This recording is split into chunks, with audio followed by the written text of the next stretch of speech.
Bonjour Françoise Malby-Antony, je montre votre livre qui est un livre formidable pour tous ceux qui aiment les vies extraordinaires et les animaux. Un éléphant dans ma cuisine, chez Guy Trédaniel, où vous parlez de votre vie, donc en Afrique du Sud, où vous vous battez au quotidien pour sauver ce que vous pouvez chez les éléphants, les rhinocéros, etc. Vous avez même ouvert un orphelinat. Alors vous parlez beaucoup de la personnalité des animaux, c'est intéressant parce que c'est assez nouveau. Avant on disait les éléphants ou les rhinocéros. Vous, non, c'est Frankie avec tel caractère, Tabo avec tel autre caractère. Comment est-ce qu'on voit la personnalité comme ça d'un éléphant ou d'un rhinocéros? Parce que pour nous, c'est un peu exotique. Ben déjà, on leur donne un nom. Quand ils Ouais. naissent, il y a toujours une petite histoire derrière le nom. Et ensuite, nous avons fait l'arbre généalogique de nos éléphants. Nous avons un arbre généalogique, Ouais. donc on sait exactement qui est la mère. On ne sait jamais qui est le père, mais on sait toujours qui est la mère. Et ensuite, on prend des photos d'eux et ensuite, on étudie leur caractère et on se réunit avec les rangers pour... ils ont tous une petite carte d'identité avec leur nom, leur date de naissance, leurs photos et leurs caractéristiques. Et c'est comme ça qu'on arrive à découvrir la personnalité de chacun, puisqu'ils ont tous un nom, on sait comment les reconnaître. Et voilà, et nos rhinocéros, c'est la même chose, nos hippopotames, c'est la même chose. Sauf que les hippopotames, on ne les voit pas souvent, ils sont souvent dans l'eau. Mais nos rhinocéros, également, ils ont des personnalités assez extraordinaires.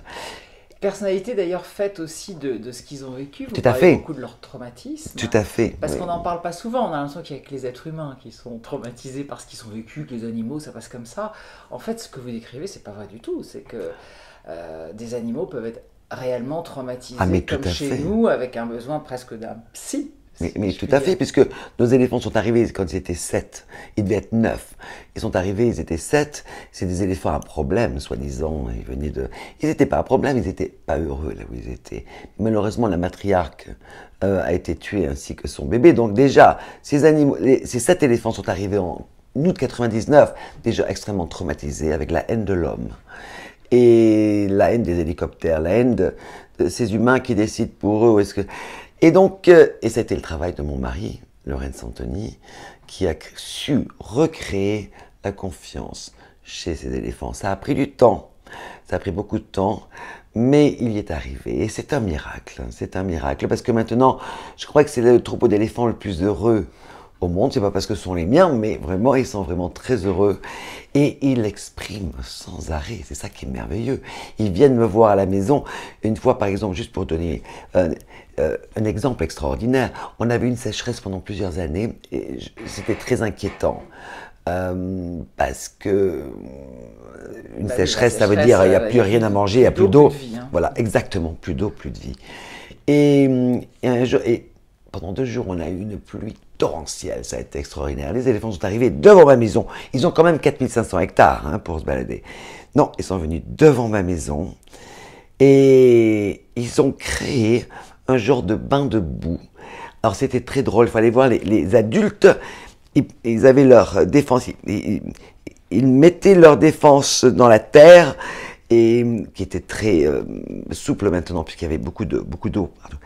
Et puis ils levaient en l'air. Et il y avait les petits bébés qui copiaient les adultes, c'est ce qu'ils font, comme ça qu'ils apprennent. Comme ils n'ont pas de défense, ils faisaient ça avec leur trompe. C'était extraordinaire à regarder, mais c'était... Et ils se jetaient d'un côté et de l'autre dans la boue. Et ils étaient, mais heureux, c'était extraordinaire à Oui, voir. vous faisiez partager leur joie. Ou bien ils venaient, je sais pas, oui, voilà, ils faisaient partager leur joie. Peut-être qu'ils venaient nous dire merci parce qu'ils croyaient peut-être que c'est nous qui avions organisé cette pluie. On ne sait pas exactement, mais ils exprimaient leur joie et leur contentement. Ils étaient comme un troupeau.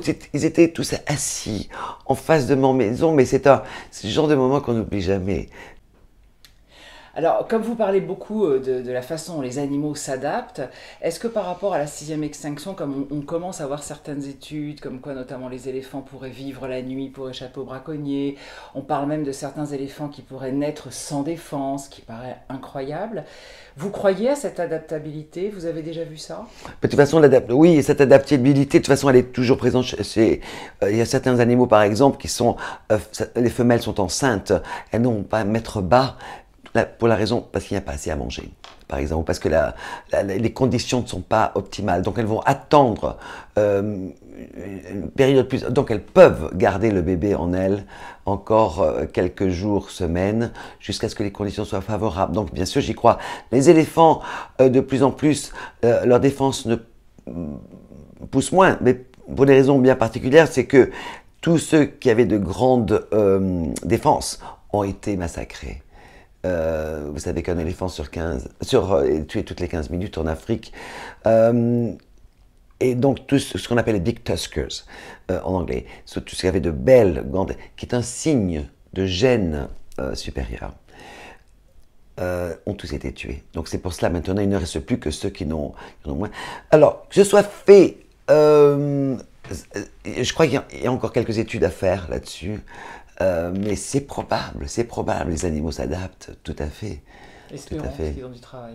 Il y a du travail, oui, tout à fait. Merci.